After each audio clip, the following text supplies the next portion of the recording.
ಎಲ್ಲಾದ್ರೂ ಸರಿ ಹೋಗಿ ಬರ್ಬೇಕೇನೋ, ಅದೆಲ್ಲ ಬೇಡಪ್ಪ. ಎಲ್ಲಿ ಹೋದ್ರೆ ಕನಿಷ್ಠ ಅಲ್ಲಿ ಹೋದ್ರು ನನಗೆ ಯಾರು ಇಲ್ಲ, ಇಲ್ಲಿ ಬಂದ್ರು ನನಗೆ ಯಾರು ಇಲ್ಲ, ಅಲ್ಲಿ ನನ್ನ ಜೊತೆ ಸಾಹಸಕ್ಕೆ ಯಾರು ಇಲ್ಲ, ಯಾರ ಮನೆಗೆ ಅಂತ ಹೋಗ್ಲಿ. ಅಲ್ಲಿ ಹೋದ್ರು ಆ ಮನೆಗೆ ಪ್ರಾಬ್ಲಮ್, ಈ ಮನೆಯೋ ಇಲ್ಲಿ ಪ್ರಾಬ್ಲಮ್, ಇಲ್ಲಿ ಕಷ್ಟ. ಇದೆಲ್ಲ ಮಾಡ್ಬೇಕು. ಯಾವ ಮನೆಗೆ ಹೋಗೋದು ಬೇಡ, ಏನ್ ಬೇಡ, ಅದೆಲ್ಲಕ್ಕಿಂತ ಉತ್ತಮವಾದ್ದು ಆತ್ಮಹತ್ಯೆ ಮಾಡ್ಬೋದು, ಎಲ್ಲಕ್ಕಿಂತ ವಾಸಿ ಅಂತ ಹೇಳಿ ಅದು ಬಂದು ಏನು ಯೋಚನೆ ಮಾಡಬೇಕು. ಯಾಕೆ ಸಮಸ್ಯೆಗಳೆಲ್ಲ ಬರ್ಬೇಕಂದ್ರೆ ಕಾರಣಗಳು ಏನು ಅಂತ ಹೇಳಿದ್ರೆ ನಾವು ಹೇಳ್ತೀವಿ, ಕಾರಣ ಇದೆ ದೇವರೇ ನೆನಪಾಡ್ತೀವಿ, ದೇವರೇ ಏನು ಕೊಡೋದು. ಆ ಸಮಸ್ಯೆ ಮಾಡ್ಕೊಂಬವ್ರು ಯಾರು, ಆ ಸಮಸ್ಯೆ ಕೊಡೋರು ಯಾರು, ಆ ಸಮಸ್ಯೆ ಯಾಕೆ ಬರ್ತಾವ, ಅದು ಬರೋಕ್ಕಿಂತ ಮುಂಚೆ ಯಾಕಂದ್ರೆ ಯೋಸೋದು ಮಾತುಕತೆ ಏನಂತಂದ್ರೆ, ಈಗ ಅವ್ರು ಯಾವಾಗಲೂ ಸೋಲು ಉಂಟ ಏರಿಕೆ ಪಟ್ಟಣ ಸ್ವಾಧೀನ ಮಾಡ್ಕೊಂಡು ಹೋದಾಗ ಸೋಲು ಉಂಟಾಯ್ತು. ಆ ಸೋಲು ಉಂಟಾಗುವಾಗ ಅಲ್ಲಿ ಏನ್ ಹೇಳ್ತಂದ್ರ, ದೇವರಿಗೆ ಯಾಕೆ ಸೋತೆವು, ನನ್ನ ಸೈನ್ಯ ಸೋಲಕ್ಕೆ ಕಾರಣ ಏನು ಅಂತ ಹೇಳಿ ದೇವ್ರ ಸನ್ನಿಲಿ ಅಡ್ಡ ಬಿದ್ದು ದೇವ್ರ ಸನ್ನಿಲಿ ಬೇಡ್ತಾವ. ಬೇಡೋ ಹೇಳ್ತಾನ, ನಿನ್ನ ಸೈನ್ಯ ತಪ್ಪು ಮಾಡಿದೆ, ನಿನ್ನ ಸೈನ್ಯನೇ ನಿನ್ನ ಸೈನ್ಯ ತಪ್ಪು ಮಾಡಿದೆ. ದೇವರಿಗೆ ಮೀಸಲಾದೇನಿದೆಯಲ್ಲ, ಮೀಸಲಾಗಿದ್ದನ್ನ ನೀನು ಕೊಡ್ಬೇಕಾಗಿತ್ತು. ಆ ಮೀಸಲಾದ ಕದ್ಕೊಂಡಿದ್ದಾರಲ್ಲ, ಅದಕ್ಕೋಸ್ಕರ ಆ ನಿನ್ನ ಸೈನ್ಯ ಸೋತಿದೆ. ನನ್ನ ಕುಟುಂಬದ ಸಮಸ್ಯೆ ಬರುವಾಗ, ನಮ್ಮ ಕುಟುಂಬದ ಸಮಸ್ಯೆಗಳು, ತೊಂದರೆಗಳು, ಹಿಂಸೆಗಳು ಬರ್ತಿರುವಾಗ ಯಾಕೆ ದೇವರೇ ಯಾಕೆ ಕುಟುಂಬ ಈ ಬರ್ತಾ ಇದೆ, ಅದು ಇದಕ್ಕಿಂತ ಒಳ್ಳೆ ಹೇಳ್ತಾರೆ. ಎಲ್ಲ ಆತ್ಮಹತ್ಯೆ ಮಾಡೋಕ್ಕಿಂತ ಮುಂಚಿತವಾಗಿ, ವಿಷ ಕೂಡ ಸಾಯಕ್ಕಿಂತ ಮುಂಚಿತವಾಗಿ ಇದೆಲ್ಲ ಫಸ್ಟ್ ನೀವು ಬೇಡ್ಕೊಂಡು ಆಲೋಚನೆ ಕನಿಷ್ಠ ದೇವಸ್ಥಾನ ಬಂದು ಬೇಡ್ಕೊಂಡು ಎಷ್ಟೋ ಚೆನ್ನಾಗಿದೆಯಲ್ಲ. ಯಾಕೆ ದೇವ್ರ ಕಡೆ ಬರ್ಲಕ್ಕೆ ಇಷ್ಟ ಆಗಲ್ಲ, ಯಾಕೆ ದೇವ್ರ ಕಡೆ ಬಂದು ಪ್ರಾರ್ಥನೆ ಮಾಡ್ಕೊಂಡು ಇಷ್ಟ ಇರಲ್ಲ. ಆದ್ರೆ ಯಾಕೆ ಇದೆಲ್ಲ ಬರುವಾಗ ಏನ್ ಮಾಡ್ಕೊತಾ, ಆ ಸಮಸ್ಯೆ ನಾವು ಹೇಳ್ತೇವೆ ದೇವ್ರ ಮೇಲೆ ಇದೆ ಸಮಸ್ಯೆ, ದೇವ್ರ ಮೇಲೆ ಇಲ್ಲ ಮಾತಾಡ್ತಾರೆ. ದೇವರೇ ಈ ಕಷ್ಟ ಯಾರಿಗೂ ಬರಬಾರ್ದು, ದೇವರೇ ಈ ಸಮಸ್ಯೆ ಯಾರಿಗೂ ಬರಬಾರ್ದು, ದೇವರೇ ಇದು ಯಾರಿಗೂ ಬರಬಾರ್ದು, ಮನುಷ್ಯರು ಬರಬಾರ್ದು. ಯಾರಿಗೂ ಬರ್ಬೇಕು? ಸಮಸ್ಯೆ ಮಾಡ್ಕೊಂಬಂದ್ರೆ ದೇವರಲ್ಲ, ಆ ಸಮಸ್ಯೆ ನಾವು ಮಾಡ್ಬೇಕು. ಹೆಂಗ್ ಮಾಡ್ಕೋತೀವಿ ಸಮಸ್ಯೆಗಳು? ಸಮಸ್ಯೆಗಳು ಎಲ್ಲಿ ಇಲ್ಲ. ಒಂದು ಎಕ್ಸಾಂಪಲ್, ಈಗ ಈ ಬಾಡಿ ಇದೆ, ಈ ಬಾಡಿ ಬಂದು ಏನ್ ಮಾಡ್ತೀವಿ, ಬಾಡಿ ಟಚ್ ಆಗ್ಬಾರ್ದು. ಯಾವ್ದು ಸೊಳ್ಳೆ ಬಾಡಿ ಬಿಟ್ಟು ಟಚ್ ಆಗ್ಬಾರ್ದು. ಸರ್ ಡಾಕ್ಟರ್ ಹತ್ರ ಹೋಗ್ತೀವಿ, ಡಾಕ್ಟರ್ ಹತ್ರ ಹೋದಾಗ, ಅಲ್ಲ ಡಾಕ್ಟ್ರೆ ಸೊಳ್ಳೆ ಇಲ್ಲಿ ಥರ ಬಂತು ಗುಯ್ ಅಂತ ಹೋಗ್ಬಿಡ್ತು, ವಾಪಸ್ ಡೆಂಗಿ ಜ್ವರ ಬಂದ್ರೆ ಹೋಗ್ತಾರ? ಒಪ್ಪೋದ? ಹಿಂಗೆ ಸೊಳ್ಳೆ ಗುಯ್ ಅಂತ ಬಂತು, ಇಲ್ಲಿ ಥರ ಬಂತು, ಕಿವ್ಯಾಗ ಗುಯ್ ಅಂತ ವಾಪಸ್ ಹೋಗ್ಬಿಡ್ತಂದ್ರೆ ನಂಗೆ ಟೈಫಾಯ್ಡ್ ಜ್ವರ ಬಂದ್ರೆ ಹೋಗ್ತಾರ? ಇದ್ರ ಅರ್ಥ ಆ ಸೊಳ್ಳೆ ಮೈ ಒಳಗೆ ಕುಂತು ರಕ್ತ ಹೀರಿ ಅದ್ರ ಒಳಗೆಲ್ಲ ಹೊಲಸು ಬಿಟ್ಬಿಡ್ತದಲ್ಲ, ಆವಾಗ ಡೆಂಗಿ ಇದ್ರೊಳಗೆ ಬಿಟ್ಟದ. ಸುಮ್ಮನೆ ಡೆಂಗಿ ಬಂದಿಲ್ಲ, ಸುಮ್ಮನೆ ಟೈಫಾಯ್ಡ್ ಬಂದಿಲ್ಲ. ಈ ರಕ್ತ ಏನಿದೆಯಲ್ಲ, ಆ ರಕ್ತ ಏನು ಮಾಡ್ತಂದ್ರೆ, ಆ ರಕ್ತದ ಬಂದು ಸೊಳ್ಳೆ ಕುಂತು ತನ್ನ ಎಲ್ಲ ಬಿಟ್ಟಿದ್ದಾರೆ. ಅದು ಬಿಟ್ಟಿದ ಸಲುವಾಗಿ ಈ ಬಾಡಿ ಒಳಗೆಲ್ಲ ಹೀರ್ಕೊಂಡ್ಬಿಟ್ಟು ಈ ಬಾಡಿ ಟೈಫಾಯ್ಡ್ ಆಗ್ಬೇಕು ಕಾರಣ ಸೊಳ್ಳೆ ಬಂದಿ ಅಂತಿದ್ರ ಅರ್ಥ. ಮಲೇರಿಯಾ ಬಂದಿ ಅಂದ್ರೆ ಆ ಸೊಳ್ಳೆ ಬಂದು ಕುಂತಿದ್ರ ಅರ್ಥ. ಅಂದ್ರೆ ಆ ಸೊಳ್ಳೆ ಬರ್ಬಾರ್ದ್ರ ಟೈಫಾಯ್ಡ್ ಬರ್ತಾ ಬಂದಿಲ್ಲ, ಚೆನ್ನಾಗಿತ್ತು. ಆದರೆ ನನ್ನ ಕುಟುಂಬಕ್ಕೆ ಸಮಸ್ಯೆ ಬರಬೇಕಾದ್ರೆ, ನನ್ನ ಕುಟುಂಬಕ್ಕೆ ತೊಂದರೆ ಬರಬೇಕಾದ್ರೆ, ನನ್ನ ಕುಟುಂಬದಲ್ಲಿ ಸಮಸ್ಯೆಗಳು ಬರಬೇಕಾದ್ರೆ ಇದಕ್ಕೆಲ್ಲ ಕಾರಣಗಳು ಏನು? ಒಂದು ಪ್ರಶ್ನೆ ಬರ, ಆ ಸಮಸ್ಯೆಗಳು ಎಲ್ಲಿದೆ ಅಂತ ಹೇಳಿ ಜ್ಞಾನೋಕ್ತಿ 11ನೇ ಅಧ್ಯಾಯ, ಜ್ಞಾನೋಕ್ತಿ 11 ಚೆನ್ನಾಗಿ ಓದಬೇಕು, ಯಾವ ನೀಟಾಗಿ ಓದಬೇಕು. ಯಾಕಂದ್ರೆ ಆ ದೇವ್ರ ವಾಕ್ಯಗಳು ಏನ್ ಮಾಡ್ತು ಗೊತ್ತಾ, ದೇವ್ರ ವಾಕ್ಯಗಳು ಯಾವಾಗಲೂ ಚೆನ್ನಾಗಿರ್ತಾವ, ದೇವ್ರ ವಾಕ್ಯಗಳೆಲ್ಲ ಉನ್ನತವಾಗಿರ್ತಾವ. ದೇವ್ರ ವಾಕ್ಯಗಳೆಲ್ಲ 11:29 ಚೆನ್ನಾಗಿ ಓದ್ತೀರಾ? ಜ್ಞಾನೋಕ್ತಿ 11. ತನ್ನ ಕುಟುಂಬವನ್ನು ಬಾಧಿಸುವವನಿಗೆ ಗಾಳಿಯ ಗಂಟು, ಮೂರ್ಖನು ಜ್ಞಾನವಂತನ ಅಧೀನದಲ್ಲಿ ಬಿದ್ದಿರುವನು. ತನ್ನ ಕುಟುಂಬ, ಯಾರ ಕುಟುಂಬ? ತನ್ನ ಕುಟುಂಬ ಯಾರು? ಇನ್ನೊಬ್ಬರ ಕುಟುಂಬನ? ನನ್ನ ಕುಟುಂಬ, ನಮ್ಮ ಕುಟುಂಬ, ನನ್ನ ಕುಟುಂಬ. ತನ್ನ ಕುಟುಂಬ ಅಂದ್ರೆ ಇನ್ನೊಂದು ಬೇರೆ ಯಾವ ಕುಟುಂಬ? ಅವನ ಕುಟುಂಬ. ಗಾಳಿಯ ಗಂಟು ಅಂದ್ರೆ ಅರ್ಥ, ಯಾವ ಕುಟುಂಬದಲ್ಲಿ ಯಾವ ಮನುಷ್ಯನ ಬಾಧಿಸ್ತಾನೋ, ಯಾವ ಕುಟುಂಬ ತೊಂದರೆ ಕೊಡ್ತಾನೋ, ಯಾವ ಕುಟುಂಬಕ್ಕೆ ಹಿಂಸೆ ಅನುಭವಿಸ್ತಾನೋ, ಯಾವ ಗಂಡನ ಹೆಂಡತಿಗೆ ಕಿರಿಕಿರಿ ಮಾಡ್ತಾನೋ, ಯಾವ ಹೆಂಡತಿ ಗಂಡನ ಕಿರಿಕಿರಿ ಮಾಡ್ತಾಳೋ, ಯಾವ ಮಕ್ಕಳು ತಂದೆ ತಾಯಿ ಕಿರಿಕಿರಿ ಮಾಡ್ತಾವೋ, ಈ ಸಮಸ್ಯೆಗಳೆಲ್ಲ ಅಂತ ಮನುಷ್ಯನಿಗೆ, ಅಂತ ವ್ಯಕ್ತಿಗೆ ದೇವ್ರ ವಾಕ್ಯ ಅವನ ಐಶ್ವರ್ಯವಂತನು, ಅವನು ಐಶ್ವರ್ಯವಂತನಾಗಲ್ಲ. ಆ ಮನುಷ್ಯನ ಆಗಲ್ಲ. ಯಾಕಂದ್ರೆ ಇದು ಯಾರು ಹೇಳಿ ಮಾತ? ಇಂಥ ಮನುಷ್ಯನ ಹೇಳಿದ ಮಾತಲ್ಲದು, ಯಾರೋ ಭಕ್ತನ ಹೇಳಿದ ಮಾತಲ್ಲದು. ಹಾಗೆ ತನ್ನ ಆ ಸಲ್ಮನ್ ಹೇಳಿದ ಮಾತಿದು. ಅರಸನ ಸಲ್ಮನ್ ಅಂದ್ರೆ ಯಾರು ಗೊತ್ತಾ? ಬೈಬಲ್ ಹೇಳ್ತಾನ, ಅಂತ ದೊಡ್ಡ ಜ್ಞಾನಿ, ಅಂತ ದೊಡ್ಡ ಬುದ್ಧಿವಂತನು, ಅಂತ ದೊಡ್ಡ ಆಲೋಚನೆ ಮಾಡುವಂತ ವ್ಯಕ್ತಿ ಅವ್ರು ಹಿಂದೂ ಇಲ್ಲ, ಮುಂದೆ ಅಂತ ಪಂಡಿತರು ಹುಟ್ಟೋದಿಲ್ಲ. ಅಂತ ದೊಡ್ಡ ಜ್ಞಾನಿ ಹೇಳಿದ ಮಾತನು. ಅವ್ರು ಹೇಳ್ತಾನೆ, ಅಂತ ಮನುಷ್ಯನು ತನ್ನ ಕುಟುಂಬಕ್ಕೆ ತೊಂದರೆ ಕೊಡುವವನು, ಅವನೇನ್ ಮಾಡ್ತಾನೆ, ಐಶ್ವರ್ಯತನಾಗುವುದಿಲ್ಲ. ಗಾಳಿಯ ಗಂಟು ಅಂದ್ರೆ ಅರ್ಥ, ಗಾಳಿ ಅಂದ್ರೆ ಏನಿರ್ಬೋದು? ನಾವು ಗಾಳಿ ಬೀಸ್ತಾ ಅಂತ ಹೇಳ್ತೀವಿ, ಗಾಳಿ ಅದಲ್ಲ. ಅಂದ್ರ ಇದರ ಅರ್ಥ ಗಂಡನು ಹೆಂಡತಿಗೆ ಬಾಧಿಸಬಾರದು, ಹೆಂಡತಿ ಗಂಡನಿಗೆ ಬಾಧಿಸಬಾರದು, ಮಕ್ಕಳು ತಂದೆ ತಾಯಿಗಳಿಗೆ ಬಾಧಿಸಬಾರದು, ಸಭೆಯವರು ಪ್ರಾಸಗಳಲ್ಲಿ ಹಿಂಸೆ ಕೊಡಬಾರದು. ಇದು ಯಾಕಂದ್ರೆ ಹೆಂಗ್ ಬಾಧಿಸ್ತೇವು? ಆ ಬಾಧೆ ನಮ್ಗೆ ಏನಿದು ಗೊತ್ತಾಗಲ್ಲ.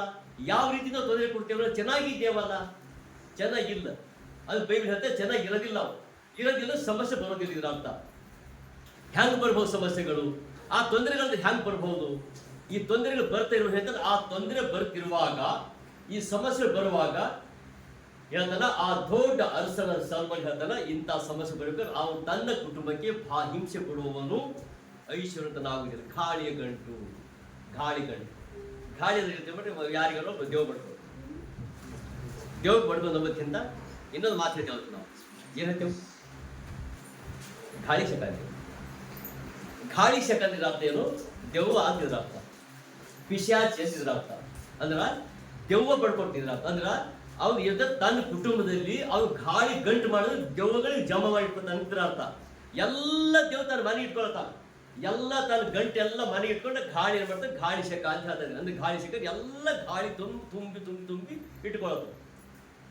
ಪಿಶಾಚಿಗೆ ತುಂಬ್ಕೊತಾನ, ಎಲ್ಲ ತುಂಬ್ಕೊತಾನ. ಆದ್ರೆ ಆ ಪಿಶಾಚಿ ಹ್ಯಾಂಗ್ ತುಂಬ್ಕೊತಾನ ಅಂದ್ರಾಗ ಒಂದು ಎರಡು ಉದಾಹರಣೆ ಕೊಡ್ತೀನಿ ನಿಮ್ಗೆ. ಹಾಗೆ ಏನಿಲ್ಲ, ಸಮಸ್ಯೆ ಗಂಡನ ಹೆಂಡತಿಗೆ ತೊಂದರೆ, ಗಂಡನು ಹೆಂಡತಿ ತೊಂದರೆ, ಹೆಂಡತಿ ಗಂಡನಿಗೆ ತೊಂದರೆ. ಹೆಂಗ್ ಬರ್ತಾವ ಸಮಸ್ಯೆಗಳು? ಏನಿಲ್ಲ. ಎಕ್ಸಾಂಪಲ್ ಒಂದು ಪೇಮೆಂಟು ಒಬ್ರಿಗೆ 10,000 ಪೇಮೆಂಟ್ ಇದೆ ತಿಳ್ಕೊಳ್ಳಿ. ಸಮಸ್ಯೆ ಹೆಂಗ್ ಕ್ರಿಯೇಟ್ ಆಯ್ತವ?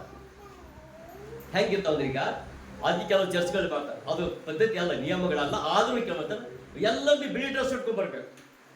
ಗೊತ್ತಿದೆಯಲ್ಲ, ಯಾರು ಬಂಗಾರ ಹಾಕ್ಬಾರ್ದು ಅಂದ್ರೆ ಇದ್ರ ಅರ್ಥ ಇದು. ಯಾರು ಬಂಗಾರ ಹಾಕ್ಬಾರ್ದು, ಯಾರು ನೀವು ಎಲ್ಲಂದ್ರೆ ಎಲ್ಲರೂ ಬಿಳಿ ಡ್ರೆಸ್ ಉಟ್ಕೋಬೇಕು ನೀವು ಅಂತ ಹೇಳ್ತಾರೆ. ಆಮೇಲೆ ಕೆಲವು ಸರಿ ಸ್ಕೂಲ್ಗಳು ಮಾಡ್ತಾ ಇದ್ದಾರೆ, ಯೂನಿಫಾರ್ಮ್ ಡ್ರೆಸ್ ಇರ್ತಾವ. ಕೆಲವು ಪೊಲೀಸ್ ಡ್ರೆಸ್ ಇರ್ತಾವ, ಯೂನಿಫಾರ್ಮ್ ಡ್ರೆಸ್ ಇರ್ತಾವ. ಆಮೇಲೆ ಡಾಕ್ಟರ್ ಇರ್ತಾವ, ಬಿಳಿ ಡ್ರೆಸ್ ಇರ್ತಾವ. ಇವೆಲ್ಲ ಈ ಕೆಲವು ಇದು ಯಾವುದು ಖಾಕಿ ಡ್ರೆಸ್ ಇರ್ತಾವ, ಹೌದಾ? ಈಗ ಎಲ್ಲ ಆಮೇಲೆ ಇದಕ್ಕೆಲ್ಲ ಯಾಕಂದ್ರ ಈಗೆಲ್ಲ ಒಂದು ಕಾರಣ ಇದೆ. ಕಾರಣ ಇಲ್ಲದೆ ಯಾರು ಮಾಡಿದ್ರು. ಆದ್ರೆ ಹೇಳ್ತಾರೆ ಕೆಲವು ಸರಿ ಮಾಡ್ತಾರೆ ಈ ಚರ್ಚ್ಗಳಿಗೆ ಗೊತ್ತಾ ಬಿಳಿ ಡ್ರೆಸ್ ಹಾಕೊಂಡ್ಬಿಡ್ತೀವಿ ಅಂದ್ರೆ ಇರ್ತಾರೆ, ಪ್ರತಿ ಸಂಡೆ ಬೆಳಿ ಯಾವುದು ನೀವು ಬಂಗಾರ ಬೆಳಿಗ್ಗೆ ಯಾವ್ದು ಹಾಕೊಂಡು ಅಂತ ಹೇಳ್ತಾರೆ. ಇದ್ರ ಅರ್ಥ ಏನು ಗೊತ್ತಾ? ನಾವು ಬರ್ತೇವೆ, ಯಾಕಂದ್ರೆ ಸಮಸ್ಯೆ ಉಂಟಾಗೋದು ಎಲ್ಲಿ? ಬರುವಾಗ ಏನ್ ಮಾಡ್ತೇವೆ? ಚರ್ಚಿಗೆ ಬಂದೆವು. ಚರ್ಚಿಗೆ ಬಂದಾಗ ಏನು ಸಮಸ್ಯೆ ಉಂಟಾಗೋದಿಲ್ಲ. ನಮ್ಮ ಇವಾಗ ಗಂಟೆಗೆ 10,000 ಪೇಮೆಂಟ್ ತಿಂಗಳ, ಏನೋ ಪಾಪ ಆ ಕೆಲಸ ಈ ಕೆಲಸ ಮಾಡ್ಕೊಂಡಿರೋ ಜೀವನ ಮಾಡ್ತೇವೆ ಅಂತ ತಿಳ್ಕೊಂಡು, ಆ ಜೀವನ ಮಾಡ್ಕೊಂಡಿದ್ದಾಗ ಆ ಚರ್ಚ್ ಆ ವ್ಯಕ್ತಿ ಚರ್ಚಿಗೆ ಬಂದು ಸಂಡೆ ದಿನ ಚರ್ಚಿಗೆ ಬಂದಾಗ ಅವ್ನ ಹೆಂಡತಿ ಬಂದು ಕುಂತ್ಕೊಂಡು ಹೋಗ್ಲಿ, ಈ ಸ್ತೋತ್ರ ಸ್ತೋತ್ರ యేసయ్య, ಹೌದಾ? ಸ್ತೋತ್ರ ಸ್ತೋತ್ರ యేసయ్య ಹಾಡ್ದೆವು. ಹಾಡಾಗ ಕೈ ಮೇಲಿದ್ದೆ ಬಂಗಾರ ಬಳಿ ನೋಡ್ಬೋದು. ಯಾವ ಬಳಿ? ಬಂಗಾರ ಬಳಿ. ಆಮೇಲೆ ಹಲ್ಲಿಲೋಯ ಸ್ತುತಿ ಮಾಡರಿ ಅಂತ ಹಾಡೋ ಒಂದು ಬಂಗಾರ ನೆಕ್ಲೆಸ್ ಕಾಣಿಸ್ತು. ಈ 10,000 ರೂಪಾಯಿ ಗಳಿಸುವಂತ ಹೆಂಡತಿ ಕಣ್ಣು ಆ ಬಂಗಾರ ಬಳಿ ಮೇಲೆ ಬಿತ್ತು, ಬಂಗಾರ ನೆಕ್ಲೆಸ್ ಮೇಲೆ ಬಿತ್ತು. ಈಗಿನ ಇವೆಲ್ಲ ದೇವ್ರ ಧ್ಯಾನ ಮಾಡ್ತಾಳ. ಹೇಳ್ಬರ್ತಾನೆ, ಸ್ತೋತ್ರ ಅಂತ ಬಂಗಾರ ಸಿಕ್ಕರ್ ಚಂದಯ್ಯ, ಅಂತ ಬೆಳ್ಳಿ ಸಿಕ್ಕರ್ ನನ್ಗೆ ಚಂದಯ್ಯ, ಸ್ತೋತ್ರ ನೀನಯ್ಯ. ಹಿಂಗೇನು ಆರಾಧನೆ? ಇದು ಆರಾಧನೆ. ಈಗಿನ ಎಲ್ಲ ಹಾಕೊಂಡ ನನ್ನ ಮಕ್ಕಳಿಂದ ಅಕ್ಕ ಹಾಕಿದಾಳಲ್ಲ, ಅಕ್ಕ ಬಂದು ಬಂಗಾರ ಹಾಕೊಂಡಾಳ, ಬೆಳ್ಳಿ ಹಾಕಿದಾಳ, ಒಳ್ಳೆ ಸೀರೆ ಹಾಕ, ಧ್ಯಾನ ಎಲ್ಲ ಇಲ್ಲೇ. ಈಗಿನ ಧ್ಯಾನ ಎಲ್ಲ ದೇವ್ರ ಕಣ್ಣು. ದೇವ್ರೇ ನಿನ್ನ ಸ್ತೋತ್ರಪ್ಪ, ಕೈ ಯಾಕೆ ಮಾಡಿ ಬರ್ತಾ ಬಂಗಾರ ತೋರ್ಸ್ಬಿಟ್ಟೈತೆ. ಕೈ ಎತ್ತೋಣ ಅಂದ್ರೆ ಭಾಗ ಕಾಣಿಸ್ಬೇಕು ಅಂತ ಇದ್ರ ಅರ್ಥ. ಈಗ ಹೇಳ್ಕೊಂಡ್ರೆ ಈ ಕೆಲಕ್ಕೆ ಎಲ್ಲ ಎತ್ತೋಣ ಅಂತ ಇದ್ರ ಬಾರು ಕೈ ಎತ್ತಿ ದೇವ್ರಿಗೆ ಸ್ತೋತ್ರ. ಇದು ಮಾಡುವಾಗ ಎಲ್ಲ ಸಮಸ್ಯೆ ಹಂಗಂತ ಉಂಟಾಗೋದು ಇಲ್ಲಿ ಬಂದು, ಆಮೇಲೆ ಎಲ್ಲ ಪ್ರೇಯರ್ ಮುಗಿತು, ಎಲ್ಲ ಬಂದ್ಬಿಟ್ಟ ಮೇಲೆ ಆಮೇಲೆ ಹೇಳ್ತಾರೆ ನೋಡು, ನನಗೆ ಸ್ವಲ್ಪ ಒಂದು ಬಂಗಾರ ಮಾಡ್ತೀನಿ ಅಲ್ಲ. ನೋಡ್ತಾರೆ ಯಾಕೆ ಸ್ಥಿತಿ ಮಾಡ್ತಿದ್ವಿ ಗಂಟು ಹೇಳ್ತಾನೆ, ಯಾಕೆ ಸ್ಥಿತಿ ಮಾಡ್ತೀವಿ ಗಂಟು ಯೋಚನೆ ಮಾಡ್ತಾರೆ. ಯಾಕಂದ್ರೆ ನೋಡಿ, ಮನೆ ಬಾಡಿ ಕಟ್ಟಬೇಕಂತ, ಅದು ಕಟ್ಟಬೇಕು, ಕರೆಂಟ್ ಬಿಲ್ ಕಟ್ಟಬೇಕು, ಮಕ್ಕಳ ಫೀಸ್ ಕಟ್ಟಬೇಕು, ಅದು ಕಟ್ಟಬೇಕು, ಇದು ಕಟ್ಟಬೇಕು, 10,000 ರೂಪಾಯಿ ಮತ್ತೊಂದು ನಾನು 400-500 ರೂಪಾಯಿ ಮತ್ತೆ ಸಾಲ ಇದ್ದಲ್ಲ. ಇದೆಲ್ಲ ಮಾಡೋಕ್ಕಿಂತ ಒಂದು ಕೆಲಸ ಮಾಡಿಬಿಡಿ ಏನು ಗೊತ್ತಾ, ನೋಡ್ತಪ್ಪ ದೇವ್ರ ಬೆಳೆ ಕೊಡ್ತು, ನಾವು ಆಮೇಲೆ ಕುಳ್ಳ ಕಟ್ಬೇಕು, ಆಮೇಲೆ ಮಾಡ್ರು ಕಟ್ಬೇಕು. ಇದು ಬಂದಾಗ ಈಕೆ ಒಪ್ತಾಳ. ನೀನು ಹಂಗೆ ಹೇಳ್ತೀಯಲ್ಲ, 1 ತಿಂಗಳು ನೋಡ್ತಾಳೆ, 2 ತಿಂಗಳು ನೋಡ್ತಾಳೆ, 3 ತಿಂಗಳು ನೋಡ್ತಾಳೆ. 3 ತಿಂಗಳು ನೋಡಿ ಆಮೇಲೆ ಹೇಳ್ತಾಳ, ಸಾರಿನಲ್ಲಿ ಉಪ್ಪು ಹೆಚ್ಚಿಗೆ ತೀರ್ಸ್ಬೇಕಲ್ಲ. ಈಗ ಇಸ್ಕೊಳ್ಳೋ ಬಂಗಾರ 1 ಸರಿ ನೋಡಿದ್ರು, 2 ಸರಿ ನೋಡಿದ್ರು ಇಸ್ಕೊಳ್ಳೋದಿಲ್ಲ. ಸ್ವಲ್ಪ ಉಪ್ಪಿನ ಸಾರಿನಲ್ಲಿ ಉಪ್ಪು ಹೆಚ್ಚಿಗೆ ಆಗ್ಬಿಡ್ತು. ಉಪ್ಪು ಹೆಚ್ಚಿಗೆ ಆಗ್ಬಿಟ್ಟು ಆಮೇಲೆ ಸ್ವಲ್ಪ ರೊಟ್ಟಿ ವಾಕರ್ ಹೋಗೋದು. ಯಾಕೆ ಹಿಂಗಂತ ಕೇಳಕ್ಕೆ, ನಾನು ಹಿಂಗೆ ಮಾಡಿ ಹಾಕಿದ್ರು, ನೀನು ಹೆಂಗೆ ಮಾಡ್ತಾನೆ ಅಂತ ತಿನ್ಬಿಡು. ಇಲ್ಲಿ ಸಮಸ್ಯೆ ಇಲ್ಲ ಅಂತ ಮೇನ್ ರೀಸನ್ ಇದೆಯಾ? ಮೊದಲೆಲ್ಲ ಚಂದ ಮಾಡಿದ ನಿಜ, ಮೊದಲೆಲ್ಲ ಚೆನ್ನಾಗಿ ಮಾಡಿದ, ಮೊದಲು ಊಟ ಎಲ್ಲ ಚೆನ್ನಾಗೈತೆ. ಯಾವಾಗ ಬಂಗಾರ ಮೇಲೆ ಕಣ್ಣು ಬಿತ್ತೋ ಅವಾಗ ಸ್ಟಾರ್ಟ್ ಆಯ್ತು ಸಮಸ್ಯೆಗಳು. ಆಗ ಗೊತ್ತಾ, ಚೆನ್ನಾಗಿದ್ದ ಫ್ಯಾಮಿಲಿ, ಚೆನ್ನಾಗಿದ್ದ ಕುಟುಂಬ, ಚೆನ್ನಾಗಿದ್ದ ಸಂತೋಷವಾದದನ್ನ ಇದಾದ ಕಡಿಮೆ ಮಾಡಿಬಿಟ್ರು. ಇದೆಲ್ಲ ಸಮಸ್ಯೆಗಳು ಬಂತು. ಪಾಸ್ಟರ್ ಅಯ್ಯ, ಇವತ್ತು ಇಬ್ಬರು ಗಂಡತಿ ಜಗಳ ಆಡ್ಕೊಟ್ಟೆವು, ನನಗೋಸ್ಕರ ಪ್ರಾರ್ಥನೆ ಮಾಡಿ. ಯಾಕಮ್ಮ ಜಗಳ? ಏನು ಪಾಸ್ಟರ್, ಮುದುಕಾಯ್ತಾ ಹೋದ ಹಾಗೆಲ್ಲ ಮುದುಕಾಯ್ತಾ ಹೋದಲ್ಲ. ಅಡಿಗೆ ಮಾಡೋದ್ರಲ್ಲಿ ಕೆಲಸ ಮಾಡೋದು ಪರ್ಫೆಕ್ಟ್ ಆಗಬೇಕು, ಅನ್ಪರ್ಫೆಕ್ಟ್ ಆಗಬೇಕು. ಅಂದ್ರೆ ಚೆನ್ನಾಗಿ ಅಡಿಗೆ ಮಾಡಬೇಕು, ಏನು ವಕ್ರ ಮಾಡಬೇಕು. ಇಷ್ಟು ವರ್ಷ ಆಯ್ತು ಬದಿ ಮಾಡ್ಕೊಂಡು 20 ವರ್ಷ 30 ವರ್ಷ 40 ವರ್ಷ ಆಯ್ತು ಅಡಿಗೆ ಮಾಡ್ಕೊಂಡು ಬರ್ತಾ ಇಲ್ಲ. ಎಷ್ಟು ಕನ್ಫ್ಯೂಸ್ ಆಯ್ತು, ಎಷ್ಟು ಮಾಡ್ತಾ ಮತ್ತೆ ರೊಟ್ಟಿ ಹರ್ಕೊಳ್ತಾ ಅಂತಿದ್ರ ಅರ್ಥ. ಕಾರಣ ಗೊತ್ತಾ, ಹರಿಬೇಕಾದ್ರೆ ರಿಯಲಿ ಹರಿದ್ಬಿಟ್ಟಾರ ಅವರು, ಹರಿದ್ಬಿಟ್ಟಿಲ್ಲ. ರಿಯಲಿ ಉಪ್ಪು ಹೆಚ್ಚಿಗೆ ಆಗ್ಬಿಟ್ಟಾರ, ಅದರಲ್ಲಿ ಆಗಿಲ್ಲ. ಸಮಸ್ಯೆ ಗೊತ್ತಾ, ಈ ಉಪ್ಪು ಖಾರ ಎಲ್ಲ ಕಡಿಮೆ ಮಾಡೋದು ಎಲ್ಲಿ ಗೊತ್ತಾ, ಒಂದು ಬಂಗಾರ ಬಳಸ್ಕೊಟ್ರೆ ಸಾಕು, ಎಲ್ಲ ಠೀಕ್, ಎಲ್ಲ ಕರೆಕ್ಟ್, ಎಲ್ಲ ನೀಟಾಗಿರ್ತದೆ. ಆದ್ರೆ ಈಗ ಏನ್ ಮಾಡ್ತಾನ, ಇದು ಪಾಪ ತಿಂದು ಹೇಳ್ತಾನೆ. ಜಗಳ, ದಿನ ಜಗಳ. ಎಲ್ಲಿ ತನಕ ಜಗಳ? ಪೂರ್ತಿ ಇಸ್ಕೊಡೋ ತನಕ ಜಗಳ. ಈಗ ಬೈಬಲ್ ಹೇಳ್ತು ಗೊತ್ತಾ, ಸಮಸ್ಯೆ ಮಾಡಿದವ್ರು ಯಾರು ಅದಕ್ಕೆ ಏನ್ ಮಾಡಿ ಗೊತ್ತಾ, ಎಲ್ಲ ಏನ್ ಬೇಡ ಅವ್ರೇನ್ ಮಾಡ್ತಾರೆ, ಪಾಪ ಯಾಕಮ್ಮ ಪಾಪ ಯಾರೋ ಯಥಾರ್ಥ ಬಂದ್ಬೇಕು, ಇಲ್ಲ ಪಾಪ ಏನ್ ಮಾಡ್ಬೇಕು, ಅಲ್ಲಿ ಏನೋ ಹಿಂಗೆ ಬಾಯಿ ನೋಡಿದ್ರಂತ, ಅದು ನೋಡೋದು, ನೆಕ್ಲೆಸ್ ನೋಡಿದ್ರಂತ ಅದು ಪಡೆದು ಏನು ಪಾಪ ಮಾಡಿ ಬೇಡಪ್ಪ, ಇದೆಲ್ಲ ಮಾಡ್ಕೊಂಡು ಯೂನಿಫಾರ್ಮ್ ಡ್ರೆಸ್ ಮಾಡ್ಬಿಡ, ಎಲ್ಲ ಒಂದೇ ಡ್ರೆಸ್ ಮಾಡಿಬಿಡ. ಹೆಂಗ ಎಲ್ಲರೂ ಬೇರೆ ಡ್ರೆಸ್ ಇಟ್ಕೊಬೇಕು, ಸಾಕಾಟೆ. ಯಾರು ಬಂಗಾರ ಹಾಕಿ ಮಾಡಿ, ಏನು ಹಾಕಿ ಮಾಡಿ, ಯಾಕೆ ಸಮಸ್ಯೆಗಳು ಮಾಡಿ ಮತ್ತೆ ಪಾಸ್ಗೆ ಬರ್ಬೇಕಲ್ಲ. ಇದು ಎಲ್ಲ ಮಾಡಬೇಡ. ಇದು ಅಂತ ಇದು ಹೆಂಡತಿ ಗಂಡನಿಗೆ ಮಾಡಿದ ಸಮಸ್ಯೆಗಳು. ಹೆಂಡತಿ ಗಂಡನಿಗೆ ಅದು ನೋಡ್ತಾನೆ. ಆಮೇಲೆ ನೀನು ಹಗಲೆಲ್ಲ ಹೇಳಿದ್ರೆ ಕೇಳ್ತಾ ಇಲ್ಲ ನೀನು. ಇವು ಈ ತಿಂಗಳು ಇಸ್ಕೊಡ್ತೇವೆ, ಮುಂದಿನ ತಿಂಗಳು ಇಸ್ಕೊಡ್ತೇವೆ, ಕೇಳ್ತಾ ಇಲ್ಲ ನೀನು. ಹಾಗೆ ಕೆಲಸ ಮಾಡ್ತೇವೆ, ಎಲ್ಲಿ ಟೆನ್ಷನ್ ಮಾಡಬೇಕು ಅಂತೇಳಿ ಈಗ ಏನು ಮಾಡ್ತಾರೆ, ಬರ್ತಾ ಗಾಡಿ ತಗೊಂಡು ಬರ್ತಾ ಇರ್ತಾರೆ. ಗಾಡಿ ತಗೊಂಡು ಬರ್ತಾ ಇರ್ತಾರೆ, ಯಾವ ಹುಡುಕಾಡ್ತಾನ ಆತ, ಯಾಂಗ್ ಹುಡ್ತಾನ ಆತ. ಈ ಸರಿ ಎಲ್ಲ ಬಂದಾರ, ಎಲ್ಲಿ ಪಾಪ ದೇವ್ರೆ ಸ್ತೋತ್ರ ಹಲ್ಲಿರೋ ಎಲ್ಲಿ ಬಂದು ಗಾಡಿ ಮೇಲೆ ಬಂದಾರ. ಎಲ್ಲ ಕಿರಾಣಿ ಅಂಗಡಿ ಕಾಣಿಸ್ಯದ, ಚಿಕನ್ ಅಂಗಡಿ ಕಾಣಿಸ್ಯದ, ಇದೆಲ್ಲ ಅಂಗಡಿ ಕಾಣಿಸ್ಯಾವ. ಈ ಯಾಕೆ ಅಂಗಡಿ ಕಾಣಿಸ್ತಾವೆ ನೋಡ್ತಾ ನೀನು, ಬಾಗಿನ ಅಂಗಡಿ ನೋಡ್ತಾ ನೀನು. ಈ ಚಿಕನ್ ಅಂಗಡಿ ಹೋಗ್ಬಿಡ್ತು, ರೇಷನ್ ಅಂಗಡಿ ಹೋಗ್ಬಿಡ್ತು, ಬಟ್ಟೆ ಅಂಗಡಿ ಹೋಗ್ಬಿಟ್ಟು ಇದ್ರ ಕಂಡು ಎಲ್ಲಾದ್ರೂ ಸಂಧ್ಯಾ ಹೋಗ್ಬಿಟ್ಟು ಬಾರಿಗಿನ ಇದೇನೋ ಹುಡುಕಾಡ್ತಾ ನೀನು. ಯಾಕಂದ್ರೆ ತೊಂದರೆ ಮಾಡ್ತಾ ಇದೆಯಲ್ಲ, ಆ ತೊಂದರೆ ಮಾಡಿದ ಸಮಯದಲ್ಲಿ ಈಗ ಏನು ಮಾಡ್ತಾನೆ, ಬಾರ್ ಹುಡುಕಾಡ್ತಾನೆ. ಆಮೇಲೆ ರಾತ್ರಿ ಬಂದು ಹೇಳ್ತಾನೆ, ಕೇಳಿಬಿಡಂತೆ. ರಾತ್ರಿ ಎಲ್ಲ ಬಂದು ತೂಗಾಡ್ ಬಂದು ಹಾಕೊಂಡ್ಬಿಡ್ತಾನೆ. ಕೇಳ್ತಾನೆ ಬಂಗಾರು, ಕೇಳೋದಿಲ್ಲ. ಏನು ಮಾಡ್ತಾನೆ ಗೊತ್ತಾ, ಕಿಡ್ನಿ ಫೇಲ್, ಆರೋಗ್ಯ ಕೆಟ್ಟೋದು, ಸಮಸ್ಯೆ ಬಂದ್ಬಿಡೋದು. ಇವೆಲ್ಲ ಬಂದಾಗ 10,000 ರೂಪಾಯಿದಲ್ಲೇ ಇದೆಲ್ಲ ಮಾಡ್ಕೋಬೇಕು. 10,000 ರೂಪಾಯಿ ಇದೆಲ್ಲ ಮಾಡ್ಕೋಬೇಕು. ಎಷ್ಟರಲ್ಲಿ ಹಾಸ್ಪಿಟಲ್ ತೋರಿಸ್ಬೇಕು, ಮನೆ ಬಾಡಿ ಕಟ್ಟಬೇಕು, ರೇಷನ್ ಊಟ ಮಾಡಬೇಕು, ಮಕ್ಕಳು ಫೀಸ್ ಕಟ್ಟಬೇಕು. ಇದೆಲ್ಲ ಜೀವನ ಯಾರಿಗಲ್ಲ. ಮದುವೆ ಒಳ್ಳೇದಿತ್ತೋ, ಈಗ ಒಳ್ಳೇದಿದೆಯೋ ಅಷ್ಟೇ. ದೇವರ ಅವ್ರಿಗೆ ಕೊಟ್ಟಿದ್ದ ದೇವರೇ ಇಲ್ಲ, ಅಡ್ಡಿಲ್ಲ. ಅದಾದ್ಮೇಲೆ ಕಣ್ಣು ಹೋಗಲಾರದೆ ಸುಮ್ಮನೆ ಪಾಡಿಗೆ ಪ್ರಾರ್ಥನೆ ಮಾಡಬೇಕಾಗಿತ್ತಲ್ಲ, ದೇವ್ರ ಸಹ ಬೇಡಬೇಕಾಗಿತ್ತಲ್ಲ. ದೇವ್ರಿಗೆ ಏನು ಆದ್ರೂ ಆಶೀರ್ವಾದ ಇಲ್ಲಲ್ಲ. ಅದು ಕನಿಷ್ಠ ಇದು ಬಂದು ಭಕ್ತಿಯಿಂದ ದೇವ್ರ ಸಹ ಬಂದು ಬೇಡ್ಕೊಂಡು, ದೇವರೇ ನನಗೊಂದು ಉತ್ತಮವಾದ ಹೆಂಡತಿ, ಉತ್ತಮವಾದ ಗಂಡ ಮಕ್ಕಳು ಕೊಟ್ಟಿದ್ದೆ, ದೇವರಿಗೆ ಸ್ತೋತ್ರ ಅಂತ ಹೇಳ್ಬೋದು. ಇದು ಒಳ್ಳೇದಿತ್ತು. ಈಗ ಹೆಂಡತಿ ಝಾಳ ಮಾಡ್ಕೊಂಡ್ಬಿಟ್ಟು ಆಮೇಲೆ ಗಂಡ ಕುಡಿದು ಬರ್ತಾ ಇರ್ತಿದ್ರ. ಸಮಸ್ಯೆ ಉಂಟಾಗುತ್ತೆ ಇಲ್ಲಿ ಸಮಸ್ಯೆ ಉಂಟಾಯಿತು. ಇಲ್ಲಿ ಸಮಸ್ಯೆ ಉಂಟಾದಾಗ ಸಮಸ್ಯೆ ಬರ್ತದೆ ಗೊತ್ತಾ, ಈತ ಬಂದು ಹೇಳ್ತಾನ. ಏನು ಹೇಳ್ತಾನ, ಈ ಸಮಸ್ಯೆ ಎಲ್ಲ ಬರ್ತಾ ಇರುವಾಗ ಪಾರ್ಶ್ವ ಬಂದಾಗ ಪಾರ್ಶ್ವ ಮಾಡಿ ಗೊತ್ತಾ, ಈ ಸಮಸ್ಯೆಗಳ ಬರ್ತಾ ಇರೋಲ್ಲ ಪ್ರೇಯರ್ ಮಾಡಬೇಕು, ಎಲ್ಲದಕ್ಕೂ ಪ್ರೇಯರ್ ಮಾಡಬೇಕು. ಆದ್ರೆ ಇಲ್ಲಿ ಹೇಳ್ತಾನ, ತನ್ನ ಸ್ವಂತ ಮನೆ ಕುಟುಂಬ ಬಾಧಿಸುವವನಿಗೆ ಐಶ್ವರ್ಯ ಸಿಗಲ್ಲ ಅಂತ ಹೇಳುವಾಗ ಇನ್ನೊಂದು ಹೇಳ್ತೀನಿ ನಿಮಗೆ, ಯಾವ ರೀತಿ ಸಿಗೋದಿಲ್ಲ ಐಶ್ವರ್ಯ ಅಂತ ಹೇಳುವಾಗ ಐಶ್ವರ್ಯ ಸಿಗಾವ. ಅದು ಬೈಬಲ್ದಾಗ ಒಂದು ಹೇಳ್ತಾನೆ, ನೀವು ಯಾವ ಲೂಕನ ಬರೆಸುವ ಮಾತೆ 15 ಮಾತು ಹೇಳ್ತಾನೆ. ಏನು ಹೇಳ್ತಾನೆ 15 ಹಿಡ್ಕೊಂಡು ಕೆಲವು ಹೇಳ್ತಾನೆ, ಅಲ್ಲಿ ಕೆಟ್ಟದ್ದು ಬರೀ ಒಂದು ಸಾಮೆ ಹೇಳ್ತಾನೆ. ಯೇಸು ಕ್ರಿಸ್ತನು ಸಾಮೆ ಹೆಂಗೆ ಹೇಳ್ತಾನೆ, ಈಗ ಆ ಸಾಮೆ ಹೇಳಿದನು. ಸಾಮೆ ಹೇಳ್ತಾನ ಎಲ್ಲ ಅವನಿರುತ್ತೆ, ಎಲ್ಲ ದುಡ್ಡು ಅಪ್ಪಗೆ ಜಗಳ ಮಾಡ್ತಾನೆ, ಅಪ್ಪಗೆ ತಂದಿಗೆ ಜಗಳ ಮಾಡ್ತಾನೆ, ಏನೇ ಜಗಳ ಮಾಡ್ತಾನ, ನನ್ನ ಬೆಳ್ಳಿ ನನ್ನ ಬಂಗಾರ ಎಲ್ಲ ಕೊಟ್ಬಿಡ್ತಾನೆ, ಎಲ್ಲ ಆಸ್ತಿ ನನಗಿರುತ್ತೆ, ಎಲ್ಲ ಇಬ್ಬರು ಮಕ್ಕಳು, ತಂದೆ ದೊಡ್ಡ ತಂದೆ ಶ್ರೀಮಂತ. ಆ ಶ್ರೀಮಂತ ಇರೋದ್ರಿಂದ ಆ ಜನ, ಅಪ್ಪ ನನಗಿರುವಂಥ ಆಸ್ತಿ ಕೊಟ್ಬಿಡು. ಯಾಕಂದ್ರೆ ಇವನ್ ಮನೆಯಲ್ಲೇ ಇರೋದು, ಯಾವನು ಯಾವಾಗಲೂ ಮನೆಯಲ್ಲೇ ಇರುವಂಥ ದೊಡ್ಡ, ಯಾವಾಗಲೂ ಕುಟುಂಬ ಸಂಬಂಧ ಇವೆಲ್ಲ ಇರುವಂಥವ್ನು. ಆದರೆ ಗಂಡ ಏನು ಮಾಡ್ತಾರೆ, ಆ ಇನ್ನೊಬ್ಬ ಅಣ್ಣ ತಮ್ಮ ಏನೋ ತಮ್ಮ ಕಾಲೇಜ್ಗೆ ಹೋಗ್ಲಿ ಅಂತ ಕಳಿಸಿ ನಾವು ಅಲ್ಲಿ ಹೋಗಿ ಏನು ಮಾಡ್ತಾರೆ, ಕೆಟ್ಟೋಗಿ ಹ್ಯಾಂಗೆ ಗೊತ್ತಾ, ಹ್ಯಾಂಗೆ ಕಟ್ಟೋದ್ರೆ ಅಲ್ಲಿ ಹೋಗಿ ಅಣ್ಣ, ಅಯ್ಯೋ ನಾವು ಬೇರೆ ದೇಶಕ್ಕೆ ಹೋಗಿ ಚೆನ್ನಾಗಿರ್ಬೋದಲ್ಲ, ನಾನು ಬೇರೆ ಊರಿಗೆ ಹೋಗಿ ಸಿಟಿ ಬಂದು ಚೆನ್ನಾಗಿರ್ಬೋದಲ್ಲ, ಇಲ್ಲಿ ನೋಡೋದು ಬರೀ ಹೊಲ ಕಾಣಿಸ್ತಾವ, ಅಲ್ಲಿ ನೋಡೋದು ಬರೀ ದನಗಳು ಕಾಣಿಸ್ತಾವ.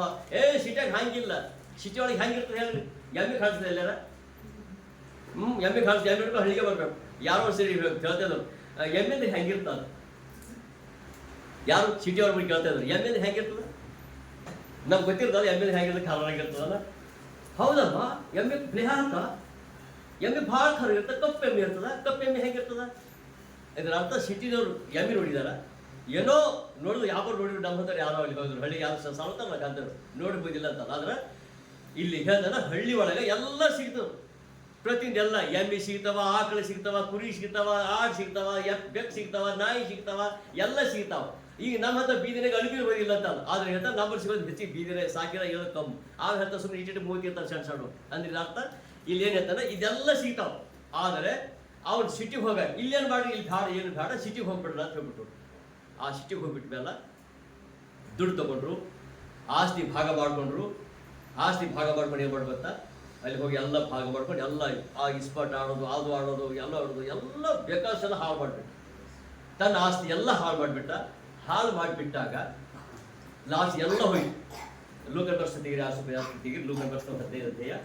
ಯಾಕೆ ಎಲ್ಲ ಹೋಯ್ತು, ಆ ಎಲ್ಲ ಸಮಸ್ಯೆ ಆಗಿರ್ತಾನ, ಆ ಎಲ್ಲ ಹೋಯ್ತು. ಅದು ಹೋಗಿ ಏನ್ ಮಾಡ್ತಾರೆ, ಕೈ ಇರುತ್ತೆ ಎಲ್ಲ ದುಡ್ಡು ಹೋಗ್ಬಿಟ್ರು. ಆ ದುಡ್ಡು ಎಲ್ಲ ಹೋಗ್ಬಿಟ್ಟ ಮೇಲೆ ಲೂಕನ್ ಬರ್ಸ್ ವಾರ್ತೆ 15 ಅಧ್ಯಾಯ 11, 12 ವರ್ಷ ನೋಡ್ರಿ. 11, 12. ಇನ್ನು ಆತನು ಹೇಳಿದ್ದೇನೆಂದರೆ, ಒಬ್ಬಾನು ಮನುಷ್ಯನಿಗೆ ಇಬ್ಬರು ಮಕ್ಕಳಿದ್ದರು, ಅವರಲ್ಲಿ ಹಿರಿಯವನು ತಂದೆಗೆ, ಅಪ್ಪ, ಆಸ್ತಿಯಲ್ಲಿ ನನಗೆ ಬರತಕ್ಕ ಪಾಲನ್ನು ಕೊಡು ಎಂದು ಕೇಳಿಕೊಳ್ಳಲು ತಂದೆಯು ಬದುಕನ್ನು ಹಂಚಿಕೊಟ್ಟನು. ಸ್ವಲ್ಪ ದಿವಸದ ಮೇಲೆ ಆ ಕಿರಿಮಗನು ಎಲ್ಲ ಕೂಡಿಸಿಕೊಂಡು ದೂರ ದೇಶಕ್ಕೆ ಹೊರಟು ಹೋಗಿ ಅಲ್ಲಿ ಪಟಿಂಗನಾಗಿ ಬದುಕಿ ತನ್ನ ಆಸ್ತಿಯನ್ನು ಸೋರೆ ಮಾಡಿಬಿಟ್ಟನು. ಹೀಗೆ ಅವನು ಎಲ್ಲ ಹಾಳು ಮಾಡಿಕೊಂಡ ಮೇಲೆ ಆ ದೇಶದಲ್ಲೆಲ್ಲ ಘೋರವಾದ ಬರ ಬಂದು ಏನು ಗತಿ ಇಲ್ಲದವನಾದನು. ಆಗ ಅವನು ಹೋಗಿ ಆ ದೇಶದ ನಿವಾಸಿಗಳೊಳಗೆ ಒಬ್ಬನಲ್ಲಿ ಸೇರಿಕೊಂಡನು. ಆ ಮನುಷ್ಯನು ಹಂದಿಗಳನ್ನು ಬೇಯಿಸುವುದಕ್ಕೆ ಅವನನ್ನು ತನ್ನ ಹೊಲಗಳಿಗೆ ಕಳಿಸಿದನು. ಹೀಗಿರಲಾಗಿ ಅವನು ಹಂದಿ ತಿನ್ನುತ್ತಿದ್ದ ಕಾಳುಗಳನ್ನಾದರೂ ತಿಂದು ಹಸಿವನ್ನು ತೀರಿಸಿಕೊಳ್ಳಬೇಕೆಂದು ಆಶೆಪಟ್ಟನು. ಆದರೂ ಯಾರು ಅವನಿಗೆ ಕೊಡಲಿಲ್ಲ. ಆಗ ಅವನಿಗೆ ಬುದ್ಧಿ ಬಂದು ಅವನು ನನ್ನ ತಂದೆಯ ಬಳಿಯಲ್ಲಿ ಎಷ್ಟೋ ಮಂದಿ ಕೂಲಿ ಆಳುಗಳಿಗೆ ಆಹಾರವದೆ ನಾನಾದರೂ ಇಲ್ಲಿ ಹಸಿವಿನಿಂದ ಸಾಯುತ್ತೇನೆ. ಸಾಕು ಹೇಳ್ತಾನ.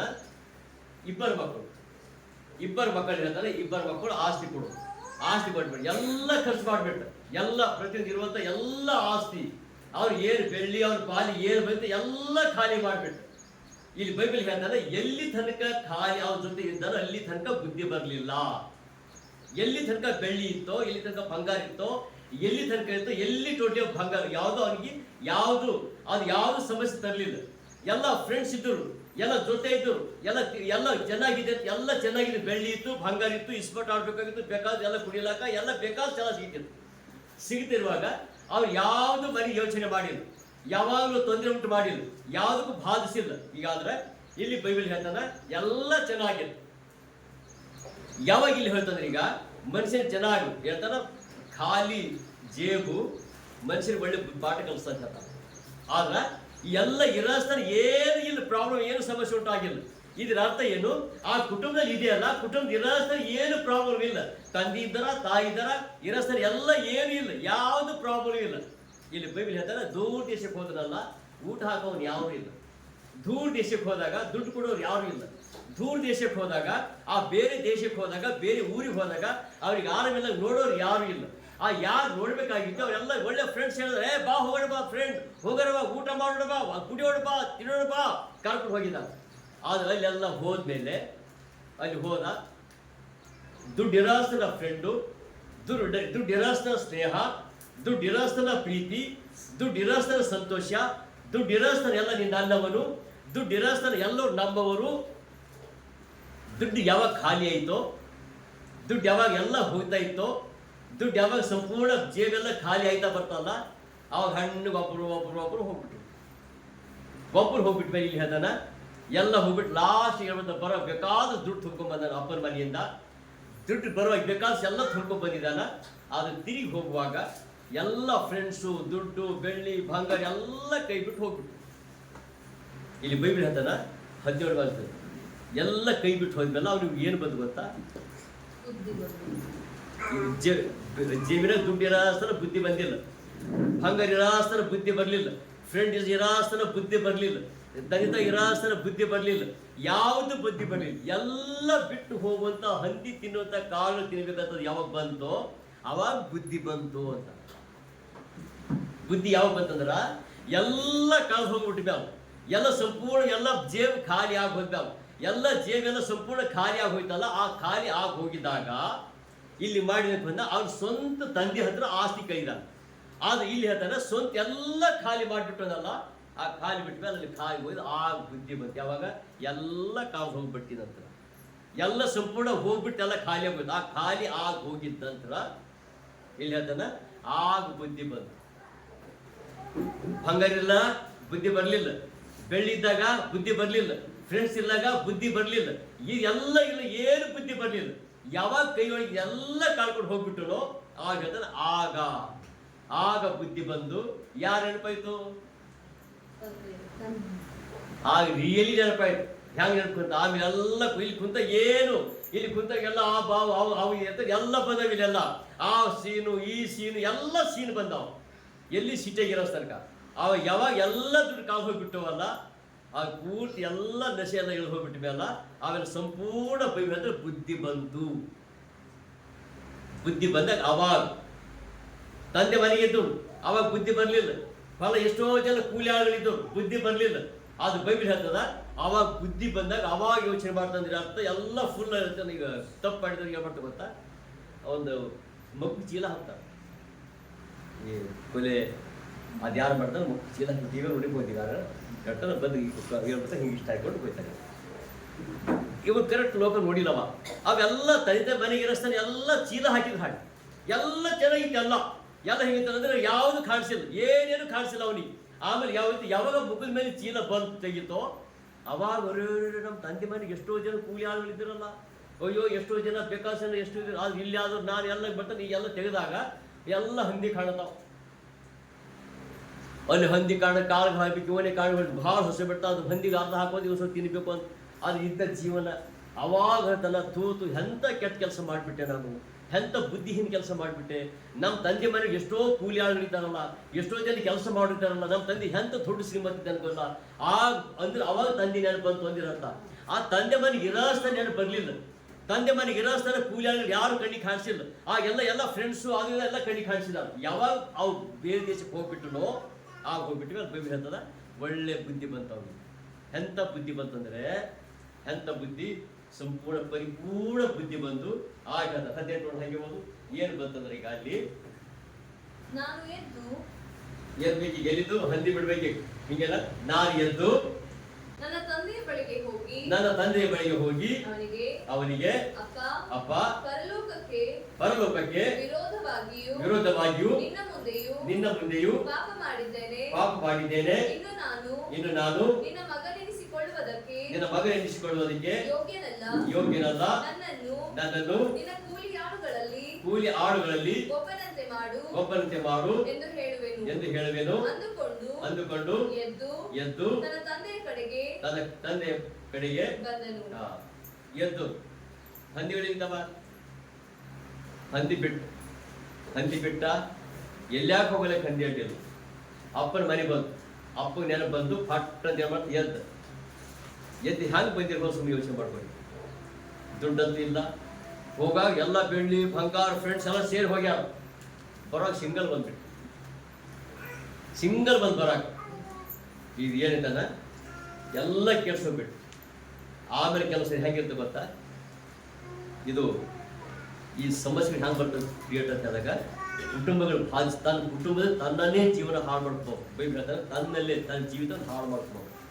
ಎಕ್ಸಾಂಪಲ್, ಈಗ ನಾನೊಂದು ಚರ್ಚಿಗೆ ಹೋಗಿದ್ದೆ, ಏನು ಗೊತ್ತಾ, ಸುಮ್ಮನೆ ಇಬ್ಬರು ಹೆಂಗಿತ್ತು ಒಂದು ಎಕ್ಸಾಂಪಲ್, ನೀವು ಪ್ರೇರಿ ಬರ್ತಿಲ್ಲ, ಪ್ರೇರಿ ಬಂದಾಗ ಫ್ರೆಂಡ್ಸ್ ಇದ್ದಾರೆ, ಇಬ್ಬರು ಚೆನ್ನಾಗಿ ಫ್ರೆಂಡ್ಸ್ ಇದ್ದಾರೆ. ಅಣ್ಣ ಫ್ರೆಂಡ್ಸ್ ನೋಡು, ಅಕ್ಕ ಫ್ರೆಂಡ್ಸ್ ನೋಡು, ಅಕ್ಕ ಚೆನ್ನಾಗಿದ್ದೀರ ಅಕ್ಕ, ಹಾಂ ಚೆನ್ನಾಗಿದ್ದೇವೆ. ಆಮೇಲೆ ಹೆಂಗಿತ್ತು ಗೊತ್ತಾ, ಆ ಫ್ರೆಂಡ್ಸ್ ಬೆಳೀತಾ ವಾರ ತಿಂಗಳ ವಾರ ಭೇಟಿ ಇರ್ತಾ ಬರ್ತೇವೆ.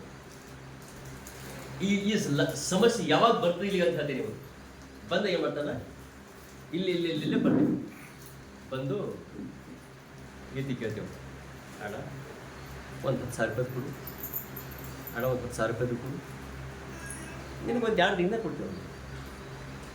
ಫ್ರೆಂಡ್ಸ್ ಅದೀಗ ಚರ್ಚಿಗೆ ಬಂದೆವು, ವಿಶ್ವಾಸಿಗಳಾದಾಗ ಏನು ಮಾಡ್ತಾರೆ, ಅಲ್ಲಿ ತನ ಏನು ಗೊತ್ತಾಗಲ್ಲ, ಅಣ್ಣ 10,000 ಕೂಡ ಮತ್ತೆ ಒಂದು 2 ದಿನ ಮಾಡ್ಬಿಡ್ತೇವೆ, ವಾಪಸ್ ತೊಗೊಂಡ್ಬಿಡ್ತೇವೆ. ಈಗ ಪ್ರತಿ ವಾರ ಬಂದ ಎಲ್ಲಿ ಆ ದುಡ್ಡು ತಗೊಂಬಸ್ತಾನ, ಪ್ರತಿ ವಾರ ಯಾವ ಪ್ರೇರಿಗೂ ತಪ್ಪಿಸಿಲ್ಲ, ಉಪವಾಸ ಪ್ರೇರ್ ತಪ್ಪಿಸಿಲ್ಲ, ಸಂಡೇ ತಪ್ಪಿಸಿಲ್ಲ, ಯಾವ ತಪ್ಪಿಸಿಲ್ಲ. ಬಂದಾಗ ಆಮೇಲೆ ಐ ಪಾಪ ಈತೇನು ಮಾಡ್ತಾನೆ, 10,000 ಕೊಡೋ ಮನುಷ್ಯನ ಐ ಪಾಪ ಏನು ಮಾಡಿ ಗೊತ್ತಾ, 10,000 ಕೊಟ್ಟಿದ್ದಾರೆ. ಆದ್ರೆ ಏನು ಮಾಡ್ತಾರೆ ಪಾಪ, ಏನೋ ಕಷ್ಟ ಇರ್ಬೇಕು, ಪ್ರತಿ ಬರಿ ಬರ್ತಲ್ಲ ಅಣ್ಣ, ಪ್ರತಿ ಬ್ರದರ್ ಯಾವಾಗಲೂ ಬರ್ತಾ ಇರ್ತಾರೆ ಚರ್ಚಿಗೆ. ಕೊಟ್ಬಿಟ್ಟಾಗ ಏನು ಮಾಡ್ತಾರೆ, ಈದ್ ಕೊಟ್ಟಿದೆ ಅಂತೂ ಹೇಳಲ್ಲ, ಆ ತಗೊಂಡಿ ಅಂತೂ ಹೇಳಲ್ಲ, ಯಾರಿಗೂ ಹೇಳಲ್ಲ. ಅವ್ರಿಬ್ಬರಿಗೆ ಗೊತ್ತಿರ್ತದೆ ಗುಟ್ಟು, ಯಾರಿಗೆ, ಈ ವಿಶ್ವಾಸಿಗೆ ಇನ್ನೊಬ್ಬ ವಿಶ್ವಾಸಿಗೆ ಅಷ್ಟೇ ಗೊತ್ತಿರ್ತದೆ. ಆಮೇಲೆ ಅಂತ ಸ್ವಲ್ಪ ದಿನ ಆದ್ಮೇಲೆ ದುಡ್ಡು ತಗೊಂಡಿದ್ದ ತಪ್ಪಿಬಿಡ್ತಾರೆ ಚರ್ಚ್. ಆಮೇಲೆ ಅಲ್ಲ ಮತ್ತೆ ಯಾರೋ ಕೇಳ್ತಾರೆ, ಈ ಮಂದಿಯಾಗ ಇದು ಇಬ್ಬರು ಯಾರಿಗಾರಿಗೆ ಗೊತ್ತಿಲ್ಲ, ತಗೊಂಡವ್ರಿಗೆ ಕೊಟ್ಟರಿಗೆ ಇಬ್ಬರಿಗಷ್ಟೇ ಗೊತ್ತಿದೆ ಅದು. ಆಮೇಲೆ ಬಂದು ಹೇಳ್ತಾನೆ, ಅಣ್ಣ ಯಾರು ಹೇಳ್ತಾರೆ, ಆ ಕೊಟ್ಟೋದು ಬೇರೆ ಇದ್ದಾನೆ, ಇಲ್ಲಿದ್ದಾನೆ, ಬೇರೆ ಕೇಳ್ತಾನೆ, ಅಣ್ಣ ಅಲ್ಲ ಬ್ರದರ್ ಯಾಕೆ ನೀವು ಹೋಗಿ ಸಂಡೆ ಬರಲಿಲ್ಲಲ್ಲ ಅಂತ ಹೇಳಿದಾಗ ಆ ಹೇಳ್ತಾನೆ, ಇಲ್ಲ ಬ್ರದರ್ ಭಾಳ ಬಿಸಿ ಆಗಿಬಿಟ್ಟಿದೆ, ನಾನು ಸ್ವಲ್ಪ ಕೆಲಸಕ್ಕೆ ಬರ್ಲಿಕ್ಕೆ ಆಗಲಿಲ್ಲ. ಹೌದಾ, ಮತ್ತೆ ಇನ್ನೊಂದು ಕೇಳ್ತಾನೆ, ಅಲ್ಲ ಅಣ್ಣ ಯಾಕೋ ಬರಲಿಲ್ಲ, ನಾನು ಹೋಗಿ ಸಂಡೆ ನೋಡಿದೆ, ಪ್ರತಿ ಸಂಡೆ ಬರ್ತಾ ಇದೆಯಲ್ಲ, ಅದು ಈ ಸಂಡೆ ನೋಡಿದೆ ಬರಲಿಲ್ಲಲ್ಲ. ಅದು ಇಲ್ಲ ಅಣ್ಣ ನಾನು ಬರ್ಲಿಕ್ಕೆ ಆಗಿಲ್ಲ, ಸ್ವಲ್ಪ ನಾನು ಬಿಸಿ ಆಗಿದೆ. ವಾರ ಬರೋದು ಒಂದು ಗ್ಯಾಪ್ ಹೊಡೆದ್ಬಿಟ್ಟ, ಯಾರು ಸಂಡೆ ಗ್ಯಾಪ್ ಹೊಡೆದಂತ. ಆಮೇಲೆ ತಿಂಗಳಿಗೆ ಒಂದ್ಸರಿ ಹಂಗೆ ಬರ್ತಾಯಿದ್ದೆ, ಯಾರು ಸಾಲ ತಗೊಂಡ. ಆಮೇಲೆ ಏನು ಮಾಡಿ ಗೊತ್ತಾ, ಆಮೇಲೆ ಹಿಂಗೆ ಯೋಚನೆ ಮಾಡ್ದ, ಎಲ್ಲ ಕೇಳಿದ್ರೆ ಯಾವಾಗ ಮಾಡ್ತಾನೆ ಏನಂದ್ರೆ ಬಂದ. ಆಮೇಲೆ ಯಾರು ಕೊಟ್ಟಾತಲ್ಲ ಆ ಕೊಟ್ಟದ್ದು ಏನು ಮಾಡ್ತಾನ, ಬಂದು ಪಾಸ್ಟಿಗೆ ಕೇಳ್ತಾನೆ, ಅಲ್ಲ ಪಾಸ್ಟ್ರೆ ಆ ಯಪ್ಪ ಬರಲಿಲ್ಲ, 3-4 ತಿಂಗಳಿಂದ ನೋಡ್ತಾನೆ ಇದ್ದೆ ಅದು ಬರಲಿಲ್ಲ ಪಾಸ್ಟ್ರೆ. ಏನಪ್ಪ ಬರಲಿಲ್ಲ, ನಾನು ಕೇಳಿದ್ರೆ ಬಿಜಿ ಬಿಟ್ಟು. ಹೌದು ಪಾಸ್ಟ್ರೆ, ಅದು ಯಾಕಂದ್ರೆ ಯಾಕೆ ಅಷ್ಟು ಕೇಳ್ತಾ ಇದ್ದೆ, ಇಲ್ಲ ಪಾಸ್ಟ್ರೆ ಹಾಗಿದ್ದಿಲ್ಲ, ಆನ್ಲೈನ್ ಬಂದಿಲ್ಲಲ್ಲ ಆತ, ಅದಕ್ಕೆ ನನಗೆ ಕೇಳ್ತಾ ಇದ್ದೆ. ರಿಯಲಿ ಅದಕ್ಕಿನ ರಿಯಲಿ ನಿಜವಾಗಿ ಅದ್ರ ಸರಿ ಕಳೆಯನ ಇಲ್ಲ, ಯಾವ ಸರಿ ಕಳೆಯಲ್ಲ, ರೊಕ್ಕ ಕಟ್ಟಿಲ್ಲ, ದುಡ್ಡು ಕೊಟ್ಟದ, ದುಡ್ಡಿಗೋಸ್ಕರ ಕಟ್ಟಿಲ್ಲ. ಆ ಕೇಳ್ತಾನೆ. ಆಮೇಲೆ ಇಬ್ಬರು ಹೋಗ್ತಾನೆ, ಏನು ಮಾಡ್ತಾನೆ, ಇಬ್ಬರು ಹೋಗಿ ಹೇಳ್ತಾನೆ, ಇಲ್ಲ ಅಣ್ಣ ದುಡ್ಡು ಇಲ್ಲ. ಆಮೇಲೆ ಹೇಳ್ತಾನೆ, ಆಮೇಲೆ ಕೇಳ್ತಾನೆ, ಇಲ್ಲ ಮತ್ತೆ ಕೇಳ್ತಾನೆ, ಮತ್ತೆ ಬರೋಣ, ಇಲ್ಲ ಪಾಸ್ಟ್ರೆ ಬಂದಿಲ್ಲ ಆತ. ಈಸ್ ಮಂದಿಯಲ್ಲಿ ಬಿಟ್ಟ, ಇಷ್ಟು ಮಂದಿಯಲ್ಲಿ ಬಿಟ್ಟ, ಒಬ್ರಿಗೆ ಕೇಳ್ತಾನೆ, ಯಾವಾಗೂ ಏನು ಕೇಳ್ತಾನೆ, ಅಲ್ಲ ಪಾಸ್ಟ್ರೆ ಬರಲಿಲ್ಲಲ್ಲ, ಅಣ್ಣ ಬರಲಿಲ್ಲಲ್ಲ. ಯಾಕೆ ಕೊಟ್ಟ ಅಂತ ಗೊತ್ತಿಲ್ಲ, ಅದು ಸಿದ್ಧಿ ಪಾಪ ಅಂತ ಗೊತ್ತಿದೆ.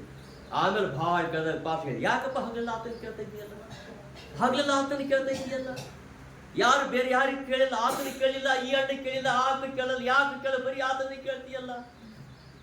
ಆತ ಕೇಳಿದಾಗ ಹೇಳ್ತಾರೆ, ಇಲ್ಲ ಪಾಪ 10,000 ರೂಪಾಯಿ ತಗೊಂಡ 10,000 ರೂಪಾಯಿ ತಗೊಂಡಾಗ ಈ ಸರಿ ಬರ್ತಾ ಇಲ್ಲ. ಹೌದಪ್ಪ, ಮತ್ತೆ ಯಾವಾಗ ಕೊಟ್ಟಿಯಪ್ಪ? ಇಲ್ಲಪ್ಪ ಅಷ್ಟೇ 6 ತಿಂಗಳ ಕೊಟ್ಟು ನಾನು 6 ತಿಂಗಳ ತನಕ ಒಟ್ಟು ಸುದ್ದಿ ಗೊತ್ತಿಲ್ಲ, ಇವಾಗ ಸುದ್ದಿ ಆಯ್ತು. ಸುದ್ದಿ ಯಾವ್ದು ಹೇಳ್ತಾರೆ, ಇಲ್ಲಪ್ಪ ಅಷ್ಟು ಹಂಗಿಲ್ಲ, ನೀವು ಕನಿಷ್ಠ ಯಾವಾಗ ಭೇಟಿಯಾದ ಸ್ವಲ್ಪ ಹೇಳ್ರಿ ಅಂತ, ಭೇಟಿಯ ಸ್ವಲ್ಪ ಹೇಳ್ರಿ ಅಂತ ಹೇಳಿದಾಗ ಯಾರು ಹೇಳ್ಬೇಕೀಗ? ಪಾರ್ಷಿಗೆ ಕೂಡ ತಗೊಂಡು ಹೇಳೋದು, ಪಾರ್ಷಿಗೆ ಕೂಡ ಪಾರ್ಷಿಗೆ ಹೇಳಿಲ್ಲ, ಕೂಡ ಭಾಳ ಪ್ರೇಜರ್ ಹೇಳ್ತಾರ, ಪ್ರೇಜರ್ ಎಲ್ಲ ಚೆನ್ನಾಗಿದ್ದಲ್ಲ, ಕೂಡ ಏನು ಹೇಳಿಲ್ಲ. ಯಾವಾಗ ಕೊಡೋದಿಲ್ಲವೋ, ಯಾವಾಗ ಕಣ್ಣಿಗೆ ಕಾಣಿಸ್ತಾ ಇಲ್ಲವೋ, ಅವಾಗ ಹೇಳ್ಕೊತ ಹಣ್ಣಿಗೆ ಬೇರೆ ಸೇರಿಸ್ಬೇಕು ಕೊಡ್ತಾನೆ ನಾನು ಹೋಗಿ. ಯಾಕಣ್ಣ ಅಂದ್ರೆ ಆ ಹೇಳ್ತಾರ, ಅಲ್ಲಿ ಬಂದು ರೊಕ್ಕ ತಗೊಂಡು ಹೇಳ್ತಾರ, ಅಲ್ಲಿ ಏನು ಹೇಳ್ತಾರ, ಅಲ್ಲಿ ವರ್ಷಿ ಕಣ್ರಿ ಸರಿ ಇಲ್ಲ, ಅಲ್ಲಿ ವರ್ಷಿ ಅಲ್ಲಿ ಪಾರ್ಸಿ ಬೆಸ ಹೇಳಕ್ ಬರ್ರಿ, ಪಾರ್ಸಿ ಅಲ್ಲಿ ವಾಕ್ಯ ಸರಿ ಇಲ್ಲ, ಆ ಜನ ಪಾರ್ಸ ಸರಿ ಇಲ್ರಿ, ಪರಿಶುದ್ಧಾತ್ಮನಿಲ್ಲಿ ಎಲ್ಲಿದ್ದ ಪರಿಶುದ್ಧಾತ್ಮನೀಗ? ಈ ಚರ್ಚದ ಪರಿಶುದ್ಧಾತ್ಮನಿಲ್ಲ, ಅದು ಆ ದುಡ್ಡು ಕೊಟ್ಟಿ ಅಂತ ಹೇಳಲಾತ.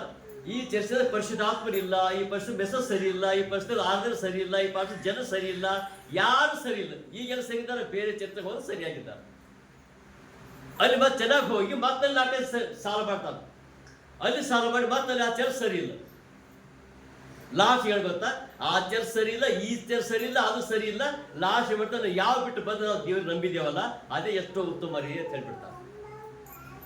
ಇದು ಯಾಕೆ ಹೇಳ್ದೆ ಗೊತ್ತಾ, ಈ ವಿಷಯ ನಿಮ್ಮನ್ನು ಯಾಕೆ ಹೇಳ್ತಾ ಇದ್ದಿದ್ರೆ, ಈಗ ತಾನು ಈಗ ಇವ್ನಿಗೆ ಮತ್ತೆ ಇನ್ನೊಂದ್ಸರಿ ಬಂದಾಗ ನಂಬ್ತಾರೆ, ಇಲ್ಲಿ ನಂಬಾನ, ಅಲ್ಲಿ ಹೋದ್ರೆ ನಂಬಾನ. ಆಚರಣೆ ಗೊತ್ತಾ, ಇಷ್ಟು ಬಂದಾಗ ಏನ್ ಮಾಡ್ಬೇಕು, ಒಂದ್ಸರಿ ಸಿಕ್ಬಿತ್ತಪ್ಪ. ಹ್ಯಾಂಗ್ ಸಿಕ್ಬಿಡ್ತಾರೆ ಗೊತ್ತಾ, ಏನಿಲ್ಲ, ದುಡ್ಡು ಕೊಟ್ಟಾತ ಆ ಜೊತೆ ಒಬ್ಬ ಫ್ರೆಂಡ್ ಇಬ್ಬರು ಹೋಗ್ತಾ ಇದ್ದಾರೆ. ಆ ಕೊಟ್ಟತ್ ಏನ್ ಮಾಡ್ತಾ ಇದ್ದ, ಹೋಟೆಲ್ ನಾಷ್ಟ ಮಾಡ್ತಾನೆ, ಏನೋ ಕುಂತಾನೆ ಸ್ವಲ್ಪ. ಈ ತಿಂಗಳ ದಾರಿ ಬಂದು ಬಾಪ ಜಲ್ದಿ ಇದು ಕಾಯ್ತಾನೆ. ಈ ತಗೊಂಡತ ಏನ್ ಮಾಡ್ತಾನ, ದಾರಿ ಸಿಗ್ತಾನೆ. ಅಣ್ಣ ಪ್ರೇಸರ್ ಅಣ್ಣ, ಏನು ಚರ್ಚಿಗೆ ನೀವು ಬರ್ತಾ ಇಲ್ಲ, ಎಷ್ಟು 5-6 ತಿಂಗಳ ನೋಡಿದೆ ಚರ್ಚಿಗೆ ಬರ್ತಾ ಇಲ್ಲ ಅಂತ ಹೇಳಿದಾಗ ಆ ಹೇಳ್ತಾ ದುಡ್ಡು ಕೊಟ್ಟದ್ದು ಹೋಟೆಲ್ ಇದ್ದಾನೆ. ಈಗ ಇಬ್ಬರು ಮಾತಾಡ್ತಿದ್ದಾರೆ. ಆಗ ಹೇಳ್ದಲ್ಲ, ಅಲ್ಲಣ್ಣ ಈಗ ಇದು ಗೊತ್ತಿಲ್ಲ, ಈತ ಏನ್ ಮಾಡ್ತಾನ, ಅಣ್ಣ ನೀನು ಬರ್ಲಿಲ್ಲ, ಅಣ್ಣ ಭಾಳ ಕೇಳ್ದಪ್ಪ ನಿನಗ, ಭಾಳ ಕೇಳಿದಾನೆ, ವಾರ ಕೇಳಿದಾನೆ ಅಣ್ಣ ನಿನಗ ಅಂತ ಕೇಳಿದಾಗ, ಹೌದಾ ಅಂತ ಹೇಳಿ ಅಂತ ಹೇಳ್ತಾನೆ. ಇಲ್ಲ ಜಸ್ಟ್ ಹಿಂಗೆ ಕೇಳಿದ್ರೆ, ಭಾಳ ಪಾಪ ನಿಂಗೆ ಎಷ್ಟು ಪ್ರೀತಿ ಮಾಡ್ತಾನೆ ಗೊತ್ತಾಣ, ಅವ್ನು ಕೇಳಿದ್ರು ಜಸ್ಟ್ ಕೇಳಿ ಹೋಟೆಲ್ ನಾಶ ಮಾಡ್ತಾ ಇದ್ದಾನೆ. ಈಗ ಬರ್ತಾನೆ ದುಡ್ಡು ಕೊಟ್ಟ ಇರ್ತಾನೆ, ಇಲ್ಲಿಂದ ಹಣ್ಣಿಗೆ ಜಾಗ ಖಾಲಿ ಮಾಡ್ತಾನೆ.